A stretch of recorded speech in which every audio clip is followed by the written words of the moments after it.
যুগল চরণে যাদের অশেষ করুণায় আজ আমরা এই পৃথিবীতে এসে ঠাকুরের নাম করতে পারছি, সাধুসঙ্গ করতে পারছি। প্রণাম জানাই বাবা হরিচাঁদ, শান্তিমাতা, বাবা গুরুচাঁদ, মাতা সত্যবামার শ্রী যুগল চরণে প্রণাম জানাই। সকল গুরু গোসাইদের শ্রী যুগল চরণে প্রণাম জানাই। যেখানে যত হরিভক্ত আছেন এবং যানরাই আমাদের এই গ্রন্থ পাঠ শুনছেন, তাঁদের শ্রী যুগল চরণে আমাদের এই গ্রন্থ পাঠ চলাকালীন ভুল ত্রুটি হলে ক্ষমা করে দেবেন আর আমাদের আশীর্বাদ করবেন। আমরা যতদিন বেঁচে থাকি আমরা যেন ঠাকুরের নাম করতে পারি। হরি বল, হরি বল। শ্রী শ্রী হরিনীলামৃত ৬৬ পৃষ্ঠা, জমিদারের প্রবঞ্চনা। এই অধ্যায়টা হচ্ছে যখন ঠাকুরদের উচ্ছেদ করে জমিদার। কৃষ্ণদাস, হরিদাস আর শ্রী বৈষ্ণব দাস তিন প্রভু যুবত্ব সময়, কৈশোরতে গৌরীদাস আর শ্রী স্বরূপ দাস পঞ্চদাহে এক প্রাণ প্রায়। প্রভুদের জমিদার সূর্যমোহনী মজুমদার অষ্টমে লাঠের সময়, দুর্ভিক্ষে কষ্ট প্রজার আদায় না হয় কর, গোমস্তা ভাবিয়া নিরুপায়। সফলা ডাঙ্গা কাছারি চিন্তাকুল হয়ে ভারী, কিসে রক্ষা হবে রাজ্যপাট। কাছারিতে টাকা রাস্তি না দিলে অষ্টম কিস্তি, জমিদারি হয়ে যায় লাট। এখন ঠাকুর যে জমিদারিতে বসবাস করতেন, সেখানে মানে সব ফসলাদি নষ্ট হয়ে যায়, হয় না। এখন ফসল যদি না হয় তা পূজারা কর খাজনা দেবে কোথা দিয়ে? কর খাজনা আদায় হয় না। এখন লাঠের হুকুম আসে, এই কর না মেটলি জমিদারি নিলামে চলে যাবে। এখন এই কড়ি কোথায় পাবে? টাকা কোথায় পাবে? প্রজাদের কাছে তো কর আদায় হয়নি, অনভিক্ষ ফসল হয়নি, পূজারা কোথা দেবে? গোমস্তা যাইয়া শেষে বড় কাপ্তা কৃষ্ণ দাস বলিলেন অতি সহাকাতরে, আপনার জমিদার সূর্যমোহনী মজুমদার এ বিপদে কৃপা রক্ষা করে। শ্রেষ্ঠ প্রজা আপনারা, দায় ঠেকেছি আমরা, এ বিপদে দিলাম এই ভার। এই তার লোক সমস্ত যপনেতে বন্দোবস্ত, আপনি জামিন ছিলেন তার। এখন এই যে কৃষ্ণদাস, ঠাকুররা 5 ভাই, তার ভিতর বড় ভাই হচ্ছে কৃষ্ণদাস। এখন এই কৃষ্ণদাসের কাছে ওই জমিদারের গোমস্তা এসছে যে আপনারা আমাদের বাসার জমিদার, কারণ এই জমিদারে যখন বন্দোবস্ত হয় তখন সাক্ষী হয়ে আপনারা সই করিলেন। এখন এই জমিদার খুব বিপদে। এই অষ্টম কিস্তির টাকা যদি জমিদার না দিতে পারে তাহলে এই জমিদারি লাটে উঠে যাও, জমিদারি আর থাকবে না। তা আপনি যে কোনোভাবে আমাদের রক্ষা করুন। কাকে বলছে? গোমস্তা, জমিদারের গোমস্তা সূর্যমণি নারায়ণের গোমস্তা কৃষ্ণদাসকে বলছে।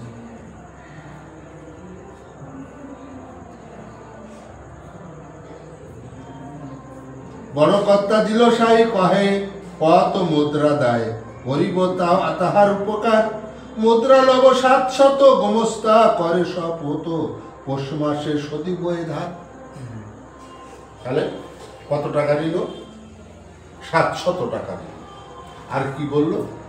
যে আপনার চিন্তা করতে হবে না, পৌষ মাসে এই টাকা আমি শোধ দিই। গোমস্তার বাণী শুনি গৃহ হতে মুদ্রায় আনি, অমনি দিলেন গোমস্তায়। গত হলো পৌষ মাস, দুর্ভিক্ষ হলো বিনাশ, দ্বার সদিবারে নাহি যায়। উৎপন্ন হইল ধান্য, ধান্যে ভরা পরিপূর্ণ, প্রজাগণ হইল বড় সুখী। চৈত্র মাস, শেষ চৈত্র মাস শুদ্ধ, আদায় বা শুদ্ধ, প্রজাদের কর নাহি বাকি। কৃষ্ণদাস বড় কর্তা, গোমস্তা রে কহে বাত্রা, করার হইল কেন ভষ্ট। এখন পৌষ মাস টাকা শোধ দেওয়ার কথা, পৌষ মাস চলে গেল, আর ওই গোমস্তা কৃষ্ণদাসের কাছে আসে না। তখন কৃষ্ণদাস বলছে যে এবার তো মাঠে ধান পরিপূর্ণ হয়েছে এবং পূজারা সমস্ত বাকি কর মিটিয়ে দিয়েছে, তাহলে আমার এই টাকা কেন শোধ দেওয়া হবে?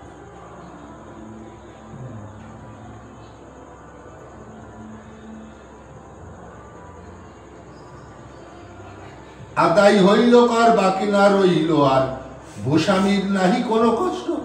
গোমস্তা করে উত্তর, আদায় হয়েছে কর, তোমাদের ধার শোধ দিতে রাজার হুকুম নাই, কারণ হয়েছে তাই, বিশেষত ভ্রম মম চিত্তে। এখন গোমস্তা কি বলছে? এই কর আদায় হয়েছে কি তোমাদের দিনে শোধ করা যাবে না?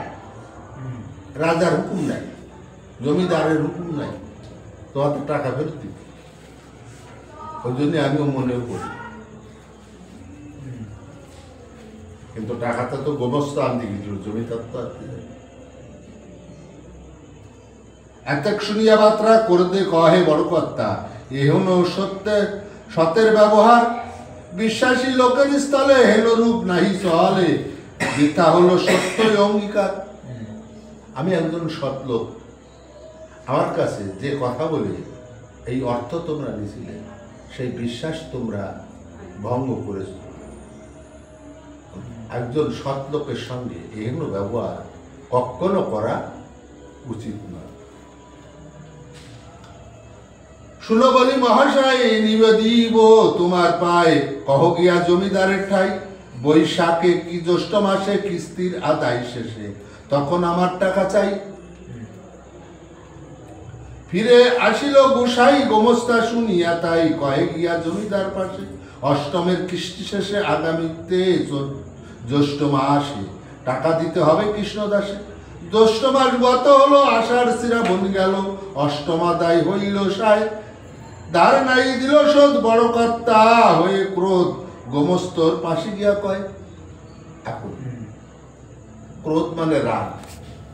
এখন বারবার কথা দিয়ে কিন্তু গোমস্তা এই জমিদার বড় কর্তা কৃষ্ণদাসের টাকা শোধ করছে, কারণ এই জমিদারি রক্ষা করেছিল কৃষ্ণদাসের টাকায়, নাহলে অষ্টম কিস্তির দায়িত্বেই জমিদারি চলে যেত। তাহলে তাকে বারবার ঘোরাচ্ছে, সে তো রাগ হবে, ক্রোধ তার হবে। দায় থেকে জমিদারের বিপদ হইতেই উদ্ধার, ধার করে তোমাদের দ্বারায়। হেন দায়ের কারণে আপনার কথা শুনে টাকা দিই মুখের কথায়। এখন এরূপ কার্য আর নাই হয় সহ্য, গ্রাহ্য নাই আর ধার সদিবারে। তেতা যুগে বিভীষণ বলেছিল যে বচন, তাই বুঝি ঘটিল আমারে। তোমাদের কথা মতো জমিদার বিপদে পড়েছে, আমি জমিদারের প্রজা, তাই আমার জমিদার যাতে বিপদে না পড়ে তার জন্য আমি অর্থ দিই, কিন্তু তোমরা সে অর্থ আমাকে আর শোধ দিলে না, আমাকে আরো উল্টে কটু কথা বলছো। তাই বলছি, ত্রেতা যুগে বিভীষণ বলেছিল যে বচন, তাই বুঝি ঘটিল আমার। বলিল রামের ঠাই, রামায়ণে শুনি তাই, রাজত্ব ব্রাহ্মত্ব কলিকালে, রাজা হবে হিংসুক, ব্রাহ্মণ হবে মিথ্যুক, সেই দুই আমার কপালে। রামের অবতার বিভীষণ রামকে বলেছে, কি বলেছে? এই কলিতে রাজা হবে হিংসুক আর ব্রাহ্মণ হবে মৃত্যু। তাই তো হচ্ছে, রাজা যে প্রধানমন্ত্রী মুখ্যমন্ত্রী আমাদের মতো সাধারণ লোককে শোষণ করছে, আর ব্রাহ্মণের নিত্য কথার তো আর গুণ নাই, ও আর গোনাগাতা নাই। তাই বলছে, সেই কি আমার কপালেই লাস্টে জুটলো? কৃষ্ণদাস বলছে, যাতায়াত হয়ে থাকতো সহজে করিয়া সত্য, বিরক্ত হইয়া অতিশয় নিজ গৃহে এলো ফিরে, কইলেন সভাকারে, টাকা নাহি দিল গোমস্তায়। প্রবঞ্চনা মহাকষ্ট, খানে কাপে অর্ধর অষ্ট, টাকা বলে নহে কিছু পূর্ণ।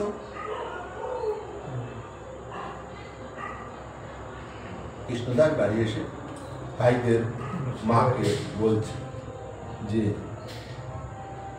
গুমস্তা টাকা নিল কিন্তু টাকা শোধ।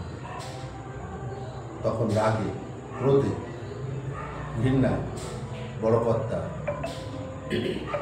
শরীর অঙ্গ এগুলো কাঁপছে। তাই বলছে, কহে তারক রসনা, মন্দের হলো সূচনা, বিশ্বরূপ কোদে পরিপূর্ণ। জয় হরি বল। আজ পর্যন্ত হরি বল।